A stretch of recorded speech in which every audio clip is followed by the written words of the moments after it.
Support comes from the Missouri Forest Products Association, committed to conservation and careful management of the state's forests to make them more resilient and better habitats for wildlife. ChooseWood.com. Welcome to St. Louis on the Air. I'm Don Marsh. We turn now to one of the most important forms of communication, the printed word. It has evolved over the centuries from tablets to typewriters, enabling books and Bibles, novels and newspapers, and more. What better place to celebrate the printed word than the St. Louis Public Library? Its exhibit titled Print to Pixels, How Words Change the World opened earlier this month and will run through early June. Joining me in studio are Waller McGuire, CEO of the St. Louis Public Library. Eric Woods is the owner of Firecracker Press. Gentlemen, thanks so much for joining us today. Thanks for having us, Don. Waller, let me start with you. This sounds like a fascinating exhibit. How far back do we go? We go back to the very first instance of what I call the printed word, which is cuneiform. So those are words incised on clay. And the authors of those words have been dead for 2,000 years. So that's a pretty astonishing span to think that your words can last millennia like that. But we have several of those on display, and the exhibit runs all the way up to a 3D printer that we have working away within the room, showing people what print is capable of in 2019 as well. I suppose hieroglyphics don't count as the printed word, or do they? I do count hieroglyphics as the printed word. So we go back to when really mankind first tried to record and make words portable. So some of our cuneiform, the clay tablets, were actually written upon before the concept of word had been invented, and they're pictographs like Egyptian hieroglyphics. But very quickly, they wanted to communicate thoughts not just like sheep or gold. They wanted to communicate bravery or cold.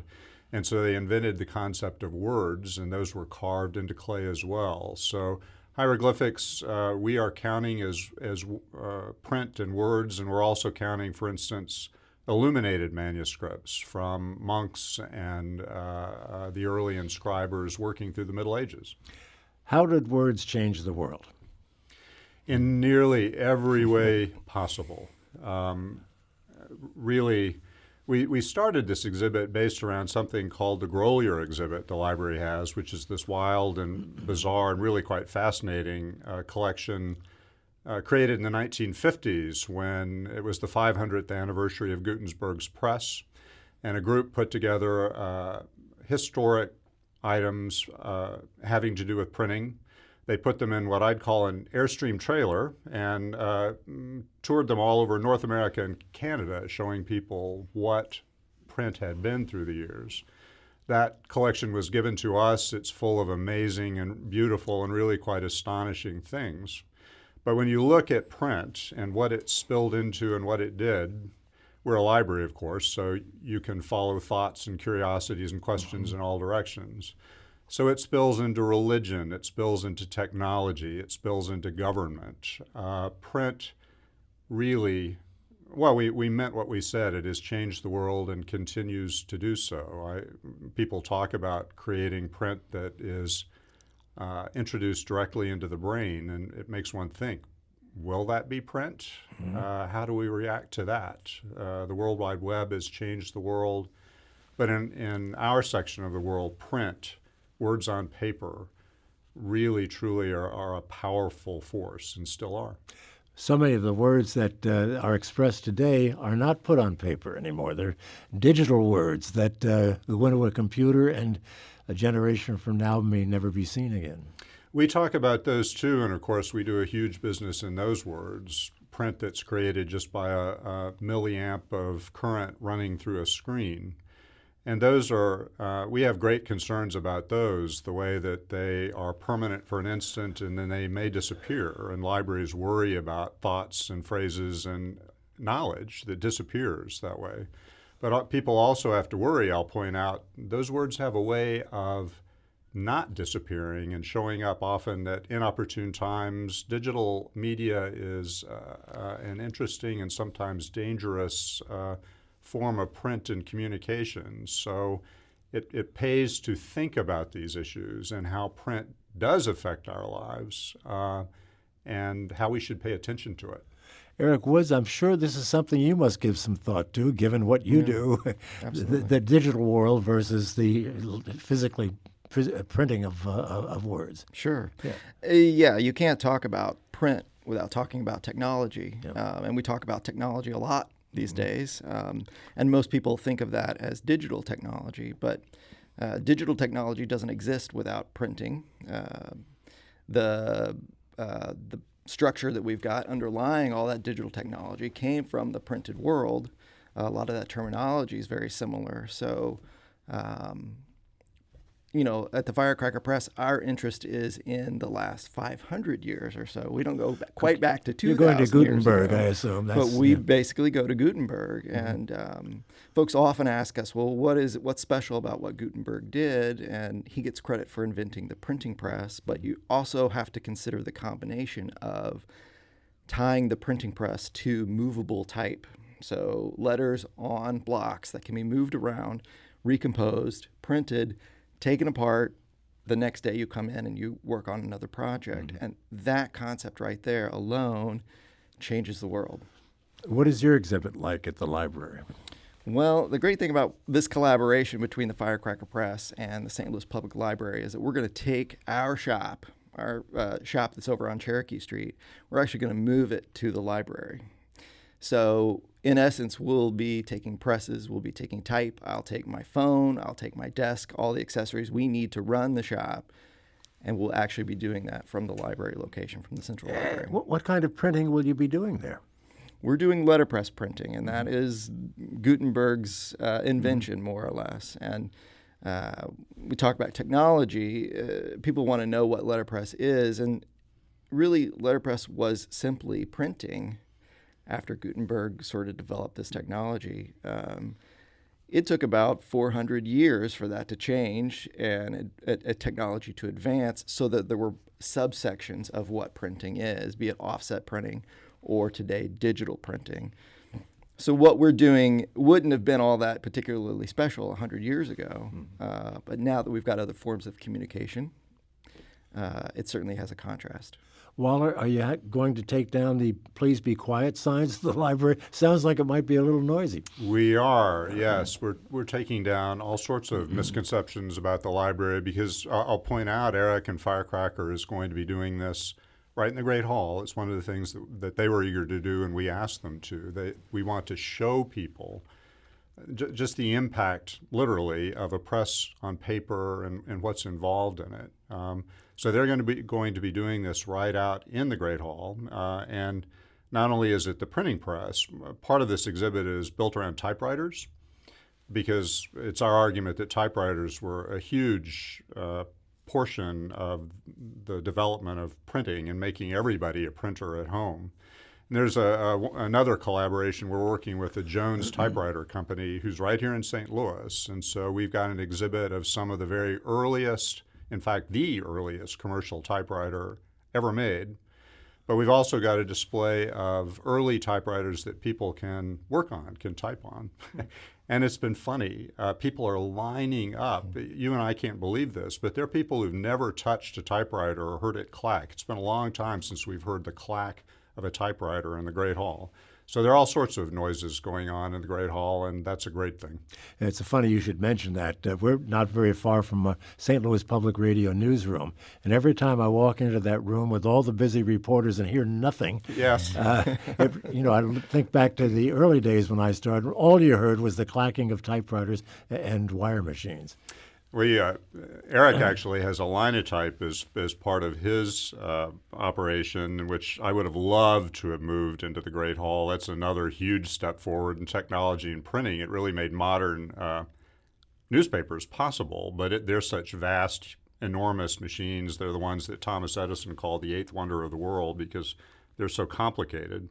But we have a fascinating film about how they worked. So all of those things, part of the exhibit is an elegiac photograph we found of two massive linotype machines in the arcade building downstairs, rusting away because when technology moved on and I guess photo setup became a reality, they were useless. And so suddenly there were hundreds of thousands of these gigantic machines being disposed of, but they were a huge part of our culture and helped get us where we are. So we touch on things like that in this exhibit, as well as just the beauties of illuminated manuscripts, or as you point out, papyrus. And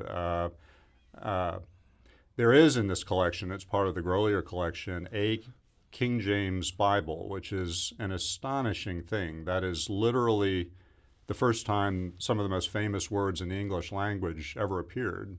And that is the book there on display that was read from English pulpits and made those words known. It changed history. And it's a sort of utilitarian, beautiful, but utilitarian document because it was printed for the first time ever, to make the Bible known in English. And one has an emotional reaction seeing the real thing in front of oneself. And so I think that's an important part of what an exhibit can do.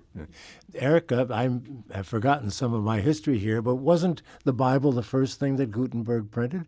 Do you recall? The Bible is certainly what folks know that Gutenberg printed. The Gutenberg Bibles that go around, people have seen and certainly know about those. Gutenberg's time was very limited. We know that he's the sort of the godfather of all this stuff, but I think if my history serves me correctly, he only operated for a couple of years until money became a problem. So there were other individuals involved with him, investors and folks that kind of helped him run the shop, and those folks carried on his legacy after he was gone. So, as Waller has indicated, much of this exhibit is hands-on. How is that so with regard to Firecracker Press at the library? Well, everything we do at Firecracker Press is hands-on. Well, everything you do, but what about the visitors? Well, the folks that are going to be coming, we'll be doing Saturday sessions with folks as they come in. We'll be doing print demonstrations and talks about history, both in the long term and sort of in St. Louis print history here, which is pretty rich. And folks will be able to print something and take it with them, take it home. Give me sort of some insight into the St. Louis rich printing history. I haven't associated that with St. Louis necessarily. Well, here's a fantastic thing about the library. They have an amazing collection of type specimen books. And there were over 200 type styles. We know them today as fonts on your computer. Sure. Over 200 typefaces that were designed here in St. Louis by two individuals. One of those individuals was who the library's collection is named for, Nicholas Werner. And they were changing the style of the times all around the world with their typefaces that were designed and cast here in St. Louis.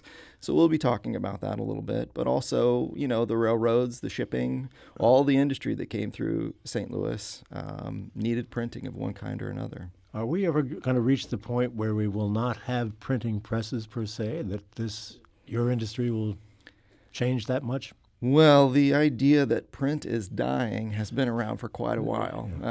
I can remember back many, many, many years ago to my college days, the term print is dead was coming about because computers were all we were using.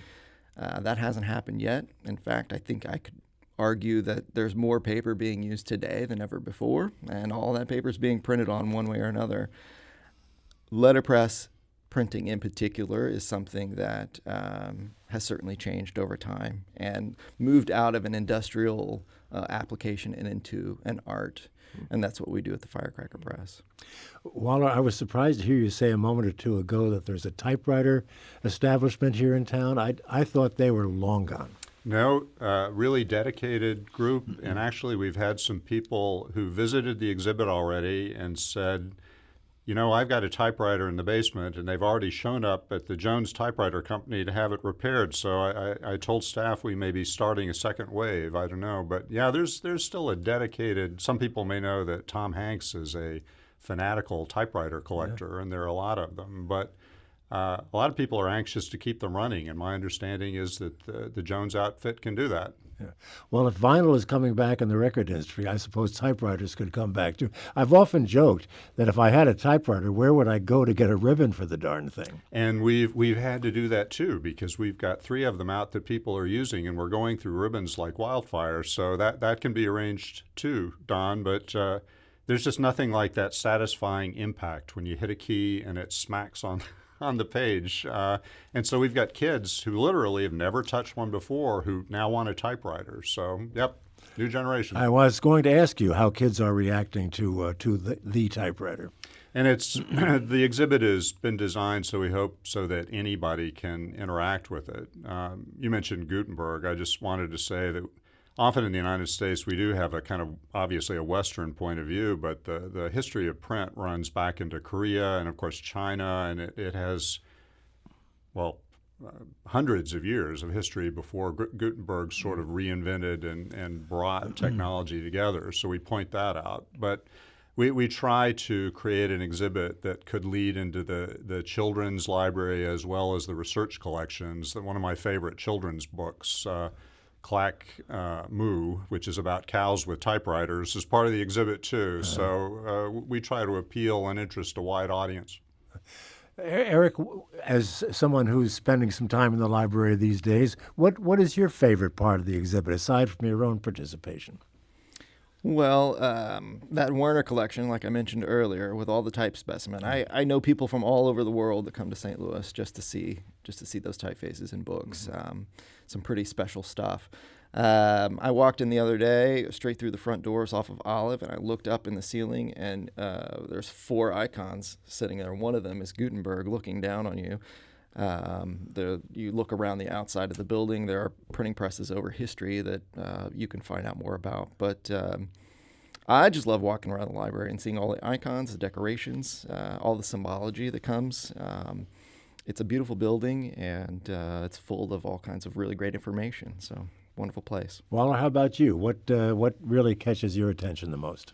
We did do a display that is, as Eric points out, directly tied to the building. The exterior of the building has these stunning carvings of printer's marks, which was the very earliest form of printing copyright. And so we photographed those around the building and displayed them so people can see them.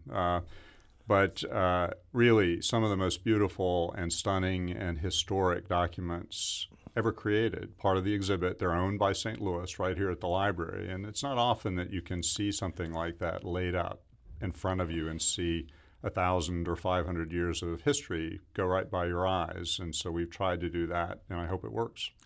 I'm sure it does. And what a wonderful setting for any kind of an exhibit. The renovated library, if you will, is magnificent. Most beautiful room in one of the most beautiful rooms in the United States, yeah. No question about that. I want to thank you both for being with us today. Again, the Print to Pixels, How Words Change the World exhibit runs through June 2nd at the Central Library downtown. Good luck with it. Thank you for being with us. Great to see you, Eric and Waller. That's it for us for today. I want to thank you all for joining us. I'm Don Marsh. This is St. Louis on the Air on St. Louis Public Radio, 90.7 KWMU.